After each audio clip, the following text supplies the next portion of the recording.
Mañana, miércoles 2 de noviembre, estaremos conmemorando a los fieles difuntos. El origen de la conmemoración de todos los fieles difuntos se remonta al 2 de noviembre del año 998. Fue instituido por el monje benedicto San Odilon de Francia. A partir del siglo XVI fue adoptada en Roma y comenzó a conmemorarse entre los católicos de todo el mundo. En la homilía del año pasado, en el Cementerio del Norte, el arzobispo de Montevideo, el cardenal Daniel Sturla, dijo: «Estamos hechos para la gloria. El Señor hizo el cielo para que estemos todos. Tenemos un lugar reservado allí. Qué ilusión debe tener Jesús en recibirnos y que ocupemos nuestro lugar». Para Sturla, el significado del 2 de noviembre es claro: amor y esperanza. Pero esta fecha se celebra de diferentes modos en distintas culturas y puntos geográficos, por ejemplo en México. Vamos a conocer más de esta fecha en una nueva mesa de conversación de Otra Mañana. Recibimos en primer lugar al padre Fabián Róvere, director pastoral de Radio Oriental, que está con nosotros. Padre Fabián, ¿cómo le va? Buen día. Hola, buen día, el saludo para todos. Gracias por acompañarnos esta mañana. Nos acompaña también Jorge Hernández Saab, encargado de Asuntos Culturales, Multilaterales y Cooperación Internacional de la Embajada de México en Uruguay. Hernández, muy buenos días. Hola, ¿qué tal? Buen día, gracias por la invitación. Y también vamos a recibir a Miguel Pastorino, doctor en Filosofía, máster en Bioética y profesor del Departamento de Humanidades de la Universidad Católica del Uruguay. Hola, buen día, ¿cómo están? Muy bien, muchas gracias por acompañarnos. Bueno, un gusto. Así un ratito poder por lo menos estar un rato. Exactamente, sabemos de tu apretada agenda esta mañana. Padre Fabián, en primer lugar, comencemos con usted. ¿Qué es la fecha del 2 de noviembre? ¿Qué significa para los católicos esta fecha? Para los cristianos, la conmemoración de los fieles difuntos significa, por un lado, el recuerdo de aquellos que ya no están físicamente con nosotros, pero por supuesto que desde nuestra perspectiva como cristianos, reitero, es también el momento en el cual hacemos presente aquello de que aquellos que se han ido de nuestra presencia nos dicen hasta luego. Es un encuentro, una separación física, solamente física, y es un hasta luego porque en algún momento nos vamos a volver a encontrar, por supuesto, en otra realidad en este sentido. Pero es eso, es conmemorar a los que estuvieron con nosotros físicamente, ahora no lo están, pero que a su vez siguen presentes desde nuestra fe, en nuestro corazón, en nuestro recuerdo. Recordar es recordis, cordis corazón, re es volver. Recordamos es volvemos al corazón a aquellos que, claro, reitero, en algún momento compartieron la vida con nosotros y ahora no están. Y la Iglesia nos ofrece este día para rezar por ellos, para pedirle a Dios por cada uno de ellos, y también para reflexionar sobre algo que tal vez es una de las cosas que más nos cuesta, el misterio de la muerte, y que más miedo nos da, porque es algo que no tenemos nosotros el control, y cuando hay algo que no tenemos el control ya entramos a desconfiar y ya sentimos que la cosa no es tan clara. Por eso, claro, creo que es un día de recuerdo, pero de esperanza, sin lugar a dudas. Uh-huh. Miguel, tu primera visión con respecto a lo que planteaba como pregunta. Bueno, en primer lugar, una alegría escuchar la voz de Fabián, este encuentro a través de la radio. Abrazo, querido, abrazo.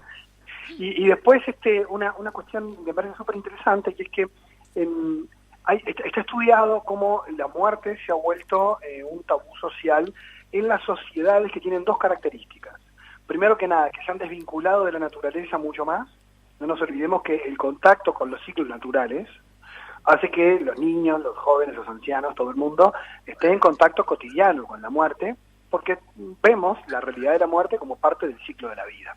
Y eso ha generado en las grandes culturas justamente una naturalización de la muerte como algo que no es extraño a la vida, sino que forma parte de la vida. Pero la desconexión con el mundo natural genera una suerte de artificio donde la muerte queda desinstalada, fuera de la vida cotidiana, sobre todo cuando ha sido medicalizada, donde la gente muere aislada en un CTI, fuera de la realidad cotidiana y no en su hogar. Ahora los cuidados paliativos, que están intentando humanizar mucho más la medicina para que las personas mueran en su casa, bien atendidas y acompañadas, han logrado esta recuperación muy progresiva de la naturalización, de la aceptación de la muerte. Y el otro fenómeno tiene que ver con lo que decía el padre Fabián. El otro fenómeno tiene que ver también con la religión. Las sociedades que de algún modo se han secularizado, es decir, que han perdido su horizonte trascendente religioso, el que sea, no tiene por qué ser cristiano, que han perdido el horizonte religioso, han perdido también dónde ubicar los anhelos que se enfrentan a la muerte, porque la muerte como enigma para el ser humano, siempre desde que existe el ser humano hay evidencia desde el Paleolítico de que se sepultaba a los seres humanos con herramientas y utensilios para una vida post-mortem, y no hay cultura en la historia de la humanidad que no tenga una creencia de una vida ultratumba, de que los muertos siguen vivos de alguna manera. Esa creencia siempre ha sido, independientemente de la cultura, fuente de esperanza y también fuente de relación con aquel que he amado y que he perdido. Por lo tanto, cuando hay desconexión de la naturaleza y desconexión de lo religioso, la muerte no se sabe dónde meterla. Y cierro con esta idea que es de Pascal, que siempre me gustó, que en el siglo XVII Pascal decía que los seres humanos, como no sabían qué hacer con la miseria, con el sufrimiento y con la muerte, decidieron no pensar en ellos. Claro. Saquémoslo del escenario, ¿no? Claro, claro. Cuéntenos cómo se vive justamente un 2 de noviembre, el Día de los Difuntos, pero en México. Claro, sí. El 2 de noviembre también es la celebración de los fieles difuntos. Obviamente en México tiene su origen en la combinación, en el sincretismo de las culturas precolombinas y la llegada del catolicismo en el siglo XVI en México, ¿no? Y obviamente la evolución, lo que en aquel entonces fue la Nueva España y posteriormente al convertirse en México, yo también le daría otro de cuestión histórica, más o menos en los 40 en México, ¿no? Que es precisamente esa búsqueda de un espíritu nacional en el que se resalta mucho las características del pueblo mexicano, y bueno, entre ellos el Día de Muertos resaltan estas fechas como una parte del que tiene mucho que ver con el México del centro. Entonces, el Día de Muertos es muy variado incluso en el mismo México. Claro. Hay lugares en Michoacán donde la fiesta es, por ponerles un ejemplo, ¿no? En los cementerios la gente va y pernocta en los cementerios que están adornados, en el que la gente va a las tumbas y pasa toda la madrugada comiendo, cenando, con música, se contratan conjuntos musicales. Entonces, los 3 años que llevo aquí en Uruguay sé que es una cuestión muy solemne.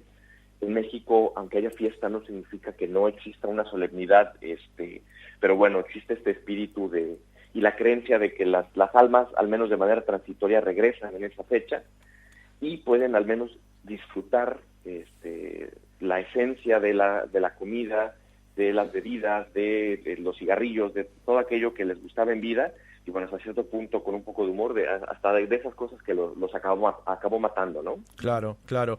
Miguel, contanos de tu perspectiva filosófica, ¿cómo advertís justamente esto, ¿no? Una versión, como decía Jorge, tan solemne que tenemos en algunos países y una versión completamente distinta que se tiene en otros puntos del planeta. Bueno, mira, sí, es así, ¿no? Y de hecho, a ver, nosotros tenemos que distinguir una cosa.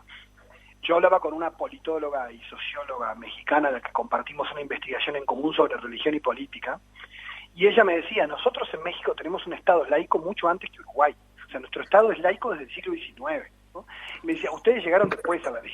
Y entonces, una de las cosas que decía, es difícil de entender para muchos que México tenga un Estado laico, porque el uruguayo suele pensar Estado laico como una sociedad sin religión, y eso no es México. Entonces, cuando uno empieza a pensar que una cosa es la cultura religiosa de un país y otra cosa es la laicidad del Estado, empieza a entender que Uruguay no solo tiene un Estado laico, sino que tiene una sociedad laicizada, una sociedad donde la religión ha sido recluida al ámbito de lo privado en una forma singular en todo el planeta, con lo cual el escenario de lo religioso en el Uruguay tiene una singularidad que requiere un análisis muy propio. De hecho, José Barrán, un historiador nuestro, ha hecho un estudio sobre la sensibilidad del Uruguay, la historia de la sensibilidad, donde aborda este tema, cómo los uruguayos, ¿no?, de principio del siglo XX, cómo los uruguayos hemos vivido y hemos celebrado la muerte, y tiene que ver con ritos, con prácticas que también nos han hecho como muy particulares en eso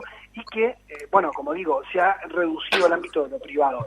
Creo que, para recomendar a quienes están escuchando hoy, yo recomiendo, que creo que sirve para el Uruguay, sirve para cualquiera, una conferencia que está en YouTube de un pediatra paliativista, joven, argentino, de Bariloche, se llama Alejandro Nespral, y la pueden buscar en YouTube, se llama Los niños y la muerte, que ya es un tema complejo, decir los niños y la muerte, porque es un médico pediatra que trata con niños justamente con enfermedades que amenazan su vida, ¿no? Y entonces él da una excelente conferencia muy breve, son 20 minutos, de cómo abordar el tema con los niños, pero que tiene que ver con cómo los adultos abordamos el tema, ¿no? Y que cuando los adultos esquivamos el tema, tampoco educamos en cómo hablar de la muerte y cómo vivir las muertes que nos van rodeando, e inclusive pensar en la propia. Y sobre esto, un apunte filosófico. Martin Heidegger, que fue uno de los grandes pensadores del siglo XX, una de las cosas que más se conocen de él es su definición del hombre como un ser para la muerte. Es decir, nosotros nacemos y constitutivamente vamos hacia la muerte como lo único seguro. Y por lo tanto, dice Heidegger, hay dos maneras de vivir la vida. Aquellos que no piensan en la muerte, y él dice que son los que viven una vida inauténtica, por eso viven una vida más superficial, porque de alguna manera creen que son inmortales y no se toman la vida con la seriedad que requiere, y quienes piensan la muerte, quienes la piensan, es decir, quienes la tienen presente, viven una vida más auténtica porque es consciente de su limitación, de su fragilidad y su contingencia. Y yo creo que esta explicación de Heidegger la vemos cuando conocemos personas que han estado cerca de la muerte y cambian sus prioridades, cambian su estilo de vida, porque de alguna manera como que cambia hasta la jerarquía de opciones, porque tomamos conciencia de nuestra fragilidad y de nuestra limitación, ¿no? Y a su vez, bueno, esto que trae México, a mí me encantó mucho Coco, la película, que creo que difunde mucho este modo de celebrar la muerte con los niños, y me parece fantástico porque nos aporta algo cultural, que es el vínculo con los otros y con la tradición y con los que me precedieron, de una manera afectiva que trasciende la muerte. Y esto toca con una frase bíblica, de la cual el padre Fabián podrá hablar más, que es por qué para el cristianismo, ¿no?, el amor es más fuerte que la muerte, ¿no? O sea, que es una expresión del Cantar de los Cantares, que creo que es muy bonita y expresa esa experiencia humana de lo que se celebra hoy, de que justamente la muerte, aunque es un límite durísimo, el amor puede trascenderla, puede ir más allá de ella, también a través del recuerdo. A ver, Fabián, por una alusión. No, antes quería simplemente partir de la base de que para nosotros los cristianos el fundamento de nuestra fe no está en las obras de Jesús, ni en lo que hizo, ni en lo que dijo, que fueron cosas muy buenas, sino que el centro de nuestra fe es la muerte y resurrección de Cristo. Y ahí está el sentido de nuestra fe. Yo, si creo en Jesucristo por lo que hizo, puedo de repente creer en otro que vivió más años de vida pública y capaz que hizo más cosas de Jesús. Lo que nadie hizo fue eso: pasar por la muerte, entregar su vida, dar hasta la última gota de su sangre, y desde la propia muerte reventarla, la muerte, descendió a los infiernos y al tercer día resucitó de entre los muertos, porque reventando a esa muerte resucita, y a partir de ahí la muerte para nosotros no es un final, sino que es un paso, es Pascua. Y ahí podemos justamente, lo que decía Miguel, citando el Cantar de los Cantares, el amor es más fuerte que la muerte. El amor de Jesucristo por la humanidad y por la salvación pudo más que la propia muerte. Entonces, para nosotros la muerte a partir de desde ahí es un paso, y ahí está el centro de nuestra fe. Para pasar y llegar a esa experiencia de la resurrección, se pasa por la muerte, que es un poco lo que de repente a nosotros a nivel social nos pasa, y a nivel cultural. Yo como cura cada vez veo claramente que hay menos velorios, que ya no se sepultan a los muertos, sino que se los creman y luego las cenizas se esparcen por cualquier lado. Los cementerios ya no tienen forma de cementerio, sino más bien canchas de golf. Es decir, cuanto más disimulemos la muerte, mucho mejor, porque no sabemos, en una sociedad pragmática y productiva, no sabemos qué hacer con el tema de la muerte. Entonces, cuando perdemos la perspectiva, el cristiano pierde la perspectiva de la fe en este sentido, está perdiendo la esencia del cristianismo. Entonces, volvamos a esto: la muerte es paso para la vida plena. Ahora, claro, no podemos saltear, nosotros que somos una cultura de cada vez saltear más las cosas y hacer menos. Bueno, pasemos por la realidad de la muerte, pero sabemos que no es el final, sino que es el paso, sino que es la puerta a esa vida plena. Lo mismo lo podemos aplicar en lo que tiene que ver con el sufrimiento cotidiano. Claro. Podemos sufrir, pero sabemos que a través de ese sufrimiento también crecemos. Miguel, te despido porque sé que estás con la agenda muy apretada. Una última reflexión y ya te dejamos ir. No, yo creo que un poco tomando lo que se venía diciendo, es preocupante sí que nuestra sociedad a veces, en lugar de abordarla, la siga negando, la siga escondiendo, porque eso da menos herramientas para vivirla. De hecho, la filosofía históricamente siempre se vivió como un prepararse para la muerte, porque pensar en la muerte es tratar de entender el sentido de la vida. Y entonces cuando frívolamente tratamos de no pensar en ella y esconderla, también es que más le tememos, ¿no? Entonces yo creo que justamente recuperar y volver a naturalizar la muerte en la vida cotidiana nos permite valorar más la vida. Y eso creo que es un desafío social en el que hay que trabajar, creyentes o no creyentes, justamente en una sociedad más humana, y para eso también, justamente ahora que en octubre se celebró el mes de los cuidados paliativos, me parece que haya un cambio de mentalidad hasta en la medicina, de que la gente no muera sola entre cables, sino que muera tomada de la mano de sus seres queridos, y que se pueda despedir, y que pueda no estar sola, como tanta gente murió sola en la pandemia. Creo que es un debe que tenemos como sociedad, el cómo vivimos la muerte. Así que bueno, creo que este es un deseo también, pero creo que tenemos las herramientas para trabajarlo. Uh-huh. Sí, y yo planteo, Miguel, para cuando podamos también hacer una nueva mesa de conversación sobre el tema de la laicidad, porque creo que, si bien es un debate que tenemos hace 100 años en Uruguay, seguimos viéndolo a través de una limitante o una serie de limitaciones que no permiten ver el mensaje completo, la idea completa de qué es la laicidad en Uruguay y cómo se debe vivir esa laicidad. Pero lo dejamos para una nueva oportunidad. Buenísimo, sí, con gusto, y además ahora que terminan las clases voy a poder irte presencial. Ah, perfecto. Bárbaro, Miguel, gracias. Un abrazo, chao, chao. Fabián, retorno contigo en base a una cosa que nos decía Jorge recién y que quiero profundizar sobre ella, que es el tema de la solemnidad. Nosotros, ¿cómo crees que nosotros vemos cómo viven, por ejemplo, el 2 de noviembre en México? No, obviamente muy distinto a nuestra forma de también celebrarlo, obviamente, porque nosotros lo celebramos. Suena raro celebrar el Día de los Difuntos, pero por supuesto que lo que uno ve desde afuera, por ejemplo en México, en Guatemala, yo tuve la oportunidad de estar un 2 de noviembre en Guatemala, y la experiencia era una experiencia que a mí me impactó, más allá del sincretismo, como decía Jorge. Uno veía la profundidad de la fe en ese momento en que celebraba. Es para nosotros, tal vez entre comillas, una cosa muy llamativa, pero que habla de, tal vez, una cultura que convive mucho más con esta realidad que no podemos tapar, que es la muerte. Uh-huh. Y que nosotros sí lo queremos tapar, y no sabemos cómo hacerlo, y se nos escapa por todos lados. Porque, por ejemplo, también hasta puede ser una forma de elaborar sanamente un propio duelo. Porque yo recién les decía al pasar, nosotros acá cuanto más tapado esté la muerte mejor, ya no se velan prácticamente a los seres queridos. Y no es porque, bueno, no hay tiempo, es porque no nos queremos enfrentar a que allí está nuestro ser querido muerto. Claro. Y si no lo asumís, tarde o temprano te empieza a pasar factura.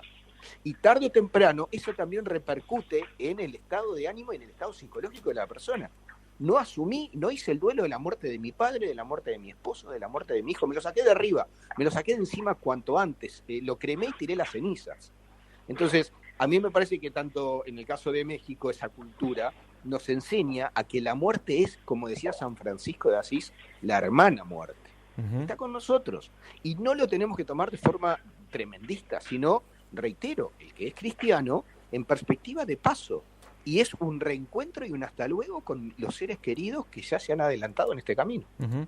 Jorge, y esto obviamente sin faltar el respeto, pretender faltar el respeto a lo que, como decía Fabián recién, ustedes celebran de una forma diferente a como lo hacemos, por ejemplo, nosotros. ¿También se ha instituido como una actividad turística? ¿Tiene una perspectiva también en ese sentido? Sí, definitivamente, más que nada por la cuestión de las representaciones de colores, de la música, de la comida, y bueno, también las películas como Coco y algunas otras que de manera didáctica explican un poquito lo que es el Día de Muertos. Sí, en efecto, por ejemplo, es todos los años Mixquic, en algunos pueblos donde es más visible y donde es una experiencia impresionante, mucha gente extranjera le da mucha curiosidad, ¿no? Incluso aquí en el Uruguay, cada vez que la embajada monta un altar de muertos, que en este caso también lo haremos, acude mucha gente con mucha curiosidad porque quiere acercarse a saber qué es, porque genera una fascinación esta celebración, ¿no? Uh-huh. Jorge, y películas justamente como Coco, que ya le hemos citado un par de veces en esta charla, ¿cómo la vieron ustedes? Porque también se corre el riesgo en una película que no deja de ser para niños y no deja de ser un cómic, digamos, un dibujo animado, que no satirice de alguna manera una fecha que resulta importante y relevante para ustedes. Claro, yo creo que para mí, como te bien te decía, es una película didáctica, ¿no? Que le permite a la gente acercarse de una manera inicial a lo que es la cuestión de la muerte en México, el Día de los Muertos en México. Sí, en efecto existe el peligro de que alguna persona caracteriza o cree que eso es porque bueno, al final del día es una película creada por un estudio americano que claro. Vaya, ¿no? Y a veces muchas de las representaciones caricaturescas del México vienen precisamente del cine norteamericano, ¿no? Pero yo creo que sí es una buena manera de iniciar para que la gente se dé la curiosidad, y muchos de ellos afortunadamente viajan a México o de alguna manera se acercan de otra manera y conocen el verdadero sentido del Día de Muertos a partir de ese tipo de películas, ¿no? Claro. Fabián, y en el caso aquí de Uruguay, por ejemplo, hablemos de nosotros mismos, también es una fecha donde mucha gente utiliza la significación de la fecha y la oportunidad también de esto de los feriados y demás, de ir hasta el cementerio. Ahora, ir al cementerio a saludar a nuestros deudos del Gaumo de alguna manera, no es una cosa que quede recluida exclusivamente para el 2 de noviembre, pues es la fecha en la que mayormente se hace, ¿no? Bueno, sí, ahí tenés un ejemplo de que quieren tapar el sol con un dedo. Cuando recién hablaban también con Miguel sobre el tema de la laicidad, el laicismo reinante en nuestro país es algo que subyace después de otra manera a nivel del pueblo. Porque acá tenemos un fenómeno religioso. Es creer en algo que en realidad empíricamente no lo puedo comprobar. Por eso voy a saludar, a poner flores, a limpiar la tumba donde están los restos de mis seres queridos. Y te acordás cuando en algún momento también se intentó correr este feriado al lunes, se armó un lío de Padre y Señor mío. Sí. Es intocable. Por lo tanto, no es solamente porque es el Día de los Difuntos y hay que ir al cementerio, es porque es algo más, que habla de una religiosidad, tal vez más al ámbito privado, pero que está muy presente en la realidad de los seres queridos, por supuesto que sí, y está bien que así sea, porque en definitiva habla justamente de que el amor, como decía Miguel hoy al comienzo, no se vence, no se apaga con la muerte, sino que es una forma también de pedirle a Dios por este ser querido, que seguramente en su presencia sigue estando espiritualmente en el corazón de cada uno de los que aquí quedamos. Entonces, me parece que más allá, reitero, de la laicidad que se habla, que en realidad es un laicismo, etcétera, etcétera, aquí lo importante es tener en cuenta que sí, el ser humano, uruguayo, argentino, mexicano, ucraniano, es un ser religioso, que lo religa, por eso la religión, a una divinidad, a algo trascendente, algo que va más allá de lo que yo puedo sentir y ver todos los días. Si no, sería espantosa la vida desde esa perspectiva. Por eso digo que es un día especial y ahí habla justamente de una realidad profundamente religiosa. Claro. Fabián, hay una serie de actividades que se realizan justamente un 2 de noviembre, tanto de la Iglesia Católica de Montevideo como de la Conferencia Episcopal, ¿no? Sí, exactamente. Los cementerios son lugares donde, bueno, no te olvides que el Campo Santo, como se le conocía antes, nacía en la parte fundacional de nuestra patria, estaban las iglesias, ¿no? Las parroquias tenían los cementerios. Por lo tanto, cada parroquia también, cada cementerio también cuenta con alguna capilla, con un lugar de culto.